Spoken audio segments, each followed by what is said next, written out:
Hello, everyone. I'm Robyn Grable, the founder of Talents Ascend and the Ascend Collective, and your host for Ascending Beyond Barriers. Welcome.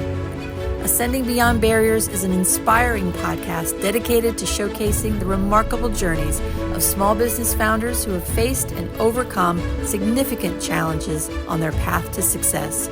Each episode delves into the personal stories of entrepreneurs from diverse backgrounds, highlighting their unique experiences, struggles, and triumphs.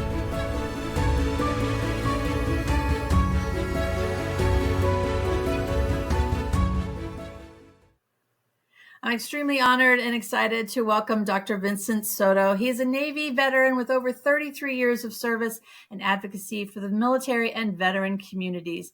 After serving 26 years in the Navy, he spent the last 7 years as a Department of Labor Senior Employment Facilitator, helping veterans and transitioning service members find meaningful careers.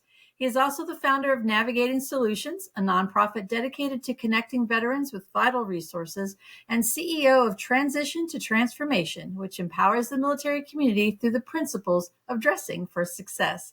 Dr. Soto's lifelong mission is to ensure veterans have the tools, confidence, and opportunities they need to thrive beyond military service. Vince, thank you so much for being here. I'm so excited. We've been connected for a while, and you serve on our board, so thank you so much for that. This episode will air on 9/11, so we'll talk about that. But I want to start with your Navy career. 33 years. Wow. You don't look old enough to have been in the Navy that long. What started your Navy journey? What caused you to go into the Navy? I will tell you, I followed my brother into the Navy. Okay. He had joined 4 years before me. He graduated. We were like 4 years behind. So as he was graduating high school, I went into high school. And Wow. so Okay. he had joined the Navy, and he was my mentor, right? Oh, He was kind of like my mentor growing up. I did a lot of things he did afterwards, just following him as we grew up. And so graduating high school, I actually I went to college first, okay. and my first year of college. I'm sitting there on a short semester. We would have I grew up in New York, and Okay. so we would have this 16-week semester, and then we would have a short semester from like in between like January, February. It was like 6 weeks. And we would have this Interesting. 6 week semester. And during that 6 week semester, I mean, this is like a fairy tale, right? Like I'm sitting there doing assignments and pops up a Navy commercial. Mm, And that Navy commercial, if you remember, we do more before 6 a.m. before, that Navy commercial, like love it. kind of like doing that. And I'm sitting there just looking at this commercial saying, I'm pretty tired of school, Mm, right? And I'm like, I think I need to do something different. And I knew for me, I had to do it now. Like it sure. wasn't a wait. I had to do it now. Yeah. And back then, you had your delayed entry programs, but back then I think it was a little bit more open. So I found a recruiter and I told him, this is what I told him. I said, you have 2 weeks to put me in, or else I'm going back to school. Yeah, so what helped is coming out of high school, I had taken the ASVAB test already. So that kind Um, of helped. That was kind of already in the record. So when they pulled everything up, they were like, "Hey, while you were in high school, you took the ASVAB." And I was like, "Yeah, I did." And stuff like that. So it was just a matter of going down to MEPS, choosing a job, and then kind of going on from there. And wow. So what did so you do in the I did Navy? that. And when you talk about the number of years, I go, wow, man, that seemed like a long time, but it went by so fast, I bet. Yeah. so it went by extremely fast where I look at it and I go, man, wow, I can't like, and it's almost like you could remember each day, every day of what happened Yeah. over your career and the duty stations you've been to, the people that you met, Right. the stuff that you learn and that you continue to use today in your everyday life. And so it's been people, and this is why people say, Vince, why are you so passionate about veterans? Why are you so passionate? My wife always tell me, when are you going to sit down? And I go, never. Like, I'm never going to sit down. Like, Yeah. and because I just have this thing about people that join a volunteer service, they volunteer to join this. And when you're at MEPS or when you're at basic training and you're raising your right hand to defend the Constitution of the United States, you have no idea what's going to happen after that. That's, None that's whatsoever. true. You know that you're going to basic training and you know you're going to the school, but that's it. Yeah. And then you do 4 years or however long the contract is, and then some people, they raise that right hand again Yeah. Yeah. and again Yeah. and again and again, and they do it for 20 plus years, and each time not knowing what's going to happen. And to me, that is the ultimate. You talk about service and you talk Mm, about sacrifice. That is the yeah. ultimate when you have no idea what's going to happen after you take this oath. Yeah. Or where you're going to go, right? Because you can get a civilian job and you work for a company that's headquartered in a certain location. You're going to be there for 30 years. But you join the military, you have no idea No idea. where it's going to take you or what adventure you're going to go on. Yeah. Amazing. So you were serving during 9/11 when 9/11 happened. Tell us about that day from your experience. Oof. I was actually deployed. I grew up a Navy corpsman, so I was on the 24th Marine Expeditionary Unit. We had deployed in April of 2001. Wow. I will never forget that. And so I got off ship. It was a group of us, a kind of unit. We were going into Kosovo to do Wow. kind of like medical and dental capabilities, and we were going to help out the local Serbians and Albanians, and we were there for a month to replace the army. Coming off the Marine Expeditionary Unit, I remember the ships pulled into Tarragona, Spain, and we headed to Kosovo. And so while we were there at Kosovo, we come back from one of these, medical capabilities, helping out the local town. And one of my friends, a sergeant, will never forget him. He goes, "Hey Doc," and he rushes in, in our little huts, and he goes, "The World Trade Center's gone." Oh my And God. he's like, "The Pentagon is, gone." And I'm like, "Man, what are you talking about?" Like, Right? kind of like, we had no idea, what Yeah. was going on. And Wow. then like maybe like a minute later, this siren goes on, and then like it goes on and it tells everybody to kind of muster at this MWR center that they had. And so they split us, and the army kind of guys went that way and our unit went the other way.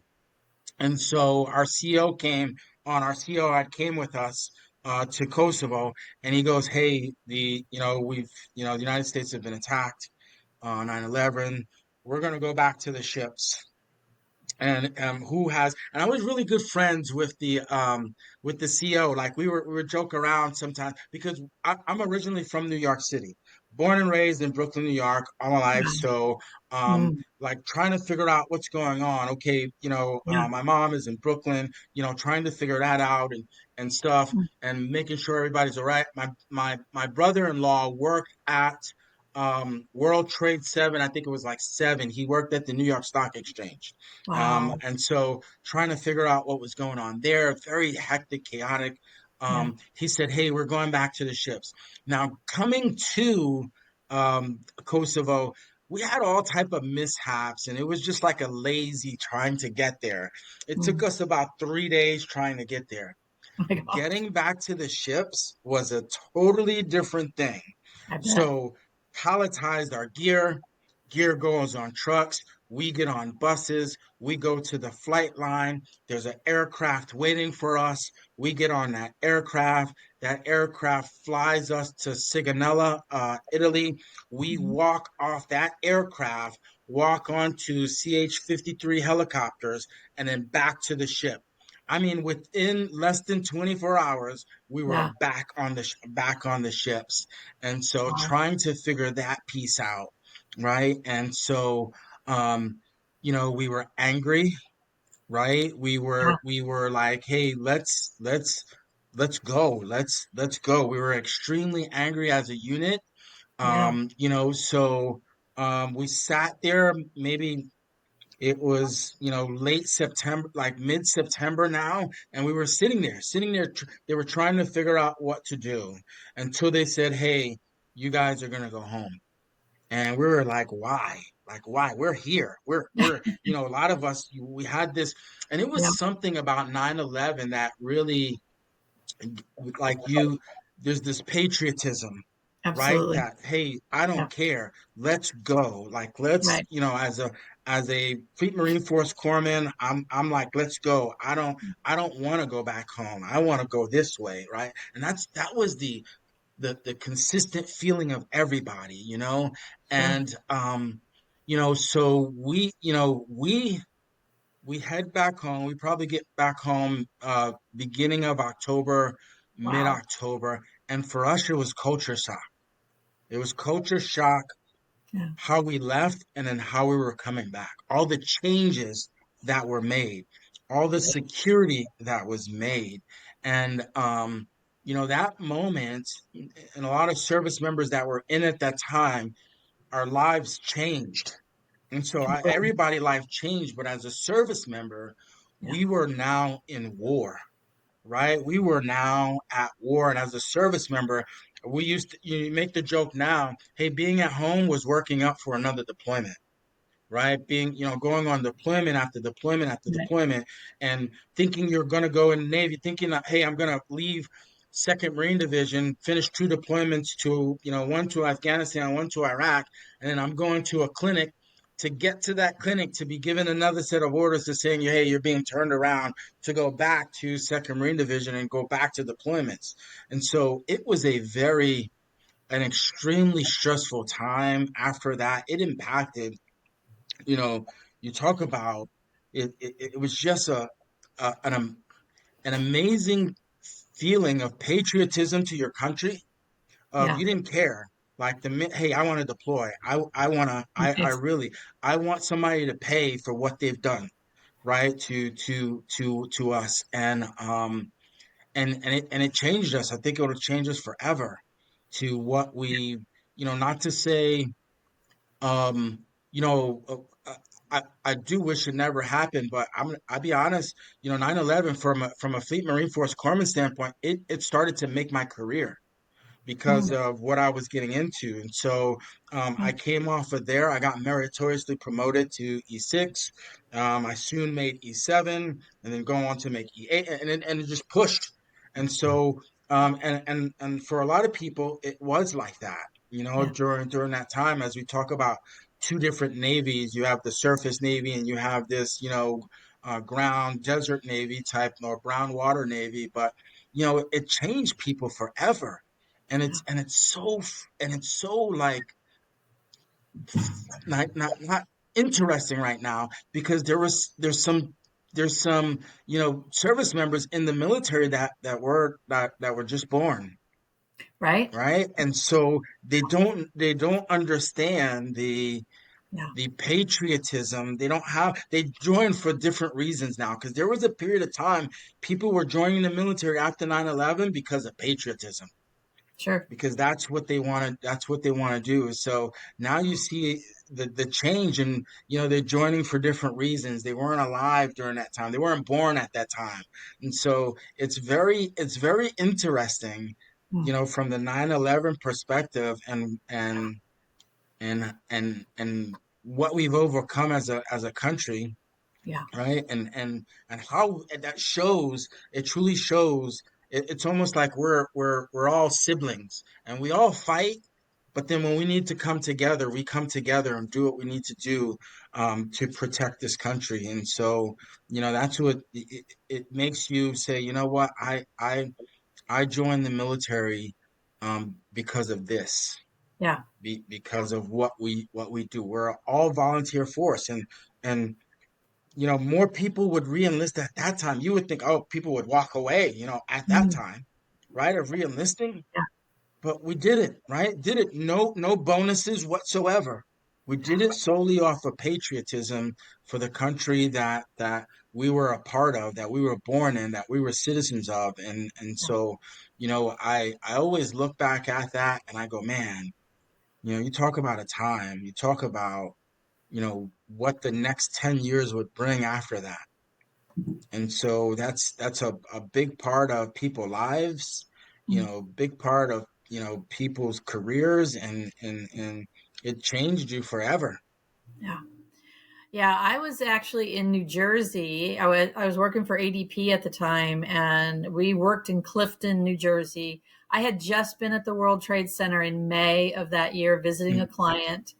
And so we were right there, and it was very unreal. And I hadn't had any ties to the military since I'd gotten out of the Navy, but it was very real. So I often wonder, I talked to a lot of people that weren't in New York or weren't in New Hmm. Jersey when that happened, and how it felt being worlds away. And for you, having family in the area, having a brother-in-law working in the area, that had to be just a very tense time getting home. So, wow. But you're right. A lot of people signed up. A lot of people went in and or stayed in.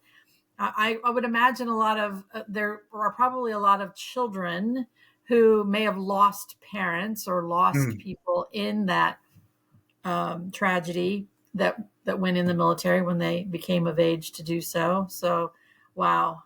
Just yeah, it's you gave me chills when you first said it because I can't imagine having been worlds away Yeah. when that happened, knowing how close I was to the whole thing. But all right, so now you will transition to talking about all the great work you're doing for veterans outside of the military and helping their transition. So tell us how that first started. When you left the Navy, how did your next journey begin? I left the Navy not knowing what I wanted to do. I had a passion and I had a skill set in healthcare, passion in education and training. I had the credentialing to do both. Okay. And I really had the passion for education and training, but I was afraid to go to my passion. I was Mm, comfortable in my skill set. And so okay. I went out to my skill set. I worked for a great company doing healthcare, but it wasn't me. Yeah. It wasn't, I wasn't feeling the satisfaction. Yeah. I wasn't able to use my skill sets, all of my skill sets. And I had happened to be talking to a friend, and he said, "Hey, Vince, would you be interested in a part-time job as a contracted facilitator for Department of Labor?" And he explained it to me, and I was like, "Hey, that sounds like where the direction I want to go." I was Yeah. doing some adjunct instructor stuff. And so I really wanted to do that. And I had a background as a career counselor. So that, I fell right into that and started to love it. Really, this is where I belong. Helping service members, helping the military community, Yeah. right? Being a bridge for them, right? Yeah. Explaining to them. There's so much we don't know transitioning, right? And I say, and transition is, not everybody's transition is the same. Some Mm-mm. people will struggle. Some people will get a job after the first application, first interview for, get that job and stay with that job for another 20 years. Right. But, you don't know what you don't know. And I tell transitioning service members, you need to be inquisitive. You need to be like you don't know what's on the other side of the fence. You've been working on this side for so long, Yeah. and you need to be asking the question after question. You need to be like the 5-year old saying, "Are we there yet?" Like, like you need to be Yeah. like that. And so because you don't know. And what I don't want for a transitioning service or veterans is for the end result to be catastrophic. And Yeah. I see a lot of catastrophe in veterans, and I Yeah. sit down with them and I go, okay, let's let's figure this out, because you have skill sets, like you have Yeah. them, and they're they're needed skill sets in the workforce. So let's figure this out, at every interval. And to the veterans, a lot of times what you'll see is they're not maximizing their resources. No. So they're not using everything that they have access to. And I'm still a believer, and I think this could go for almost everybody, that we only use about 10% of the things we have access Right. to include myself. I do it Yeah. all and I go, why didn't I do that? I have access to it. Why didn't I Yeah. use this? Why didn't I use this program? Why didn't I do this program? And those are things in place to help, and we're Yeah. not using them. And Yeah. so I, I, I just I'm extremely passionate to help a veteran, even if it's to we do this thing with National Disabled Veterans Association, where we give out toiletries and stuff like that, just to help veterans and stuff like that. And it's like it. I don't. You ever think of, like, I don't understand why we have veteran unemployment. I don't Right. understand it. Yeah. Like, I just don't understand it. I'm very I believe in veterans. The military community in itself, it's from the service member to the spouse to the veteran. It's I think sometimes employers miss the mark as well, Oh, for absolutely. the military community. And so, Yeah. when my wife asks me when I'm going to sit down, it's never, Yeah. it's never. If I can provide somebody a resource, and that's what, to me, that's the important part. Do you even know what's out there for you? Right. And so I'm a resource person. Navigating solutions, we're here to provide a resource. I'm not afraid to tell them about three different resources. Got it. They're in the same bowl, but I don't care if they compete against each other. I'm still going to give you the resource, Right. because it's needed. And Yeah. so, veteran unemployment, to me, it's like it doesn't make sense to me. Yeah. And so if I can give you every single resource that I have, when I'm teaching a workshop, I tell them the one thing I'm going to be at the end of this workshop is I'm going to be mentally tired, because I'm going to give you everything I have, and I'm going to be empty. Right at the end of this week, at the end of this day, I'm going to be empty, because I'm giving you every single thing I have, because you Yeah. deserve it and you need it. Right. And so that's the way I am in this, regardless of what I'm doing. I'm going to try to go 100%, because if I go 90, I'm missing something. You I'm might miss missing giving somebody. you something. Yeah. Or miss someone, right? You might miss Right. somebody that needs your help. Yeah, for sure. No, we get it because I mean that's our whole mission here at Talents Ascend and the Ascend Collective is making sure the skills of our veterans and our military spouses are recognized and valued and not just dismissed. Right. Underemployment's a huge issue for veterans too. We can get a job, but getting a Right. career that pays us a sustainable wage and makes us gives us a fulfilling life is that's the more difficult part, and that's what we want to do every day. And I know you're making a huge difference out there. You're also a well-dressed man. I love the suits. Got to talk about the suits. Yeah. And we've only got a couple more minutes before we close out, so tell us about Transition to Transformation, dressing for success. Transition to transformation. Service members, they wear uniforms all the time, and quite Yeah. often they may not know how to dress colors, and That's our thing is an education piece. I don't care if you purchase from us. I care that you understand what you're going out there and doing.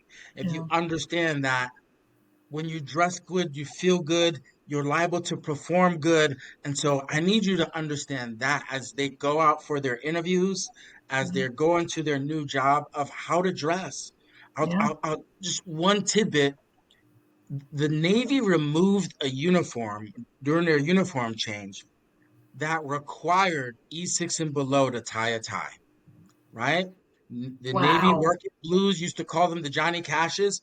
It Yeah. required a tie. When they went to the brown top and black pants, there's no more tie, except for their neckerchief, which is a dress uniform, different knots. So Yeah. when I go to specifically the Navy workshops, I do take multiple ties because by the end of the week, I'm going to say you need to know how to tie a tie because I Right? know you're 3, 4, 5 years in the military, you have never tied a tie. Wow. That's a really good point. Don't think about those things and you take it for granted, but that's amazing. All right, we got to close out here, but what would you want employers to know? And you kind of touched on this a little bit, but what would you want employers to know about all of our patriots and all of our veterans out there? When you hire a veteran, you're getting what I call a combo meal. You're not only getting the skill set that you've hired for, but you're getting all this other knowledge, skills, and the abilities that person within the military community, from the transitioning to the veteran to the spouse, they have so many other skills than what you're actually hiring them for. Yeah, And so I want you, you need to understand that what's coming into your organization is multiplied by 10 as you get that professional. I love that. I love that. All right, that's a mic drop moment. So we're gonna stop there. Vince, thank you so much for spending this Thank time with you. us. I Thank know you're you. a busy man, and I appreciate all you're doing for our veteran community and for us as a company as well. Thank you so much, and safe travels. Thank you. Thank you.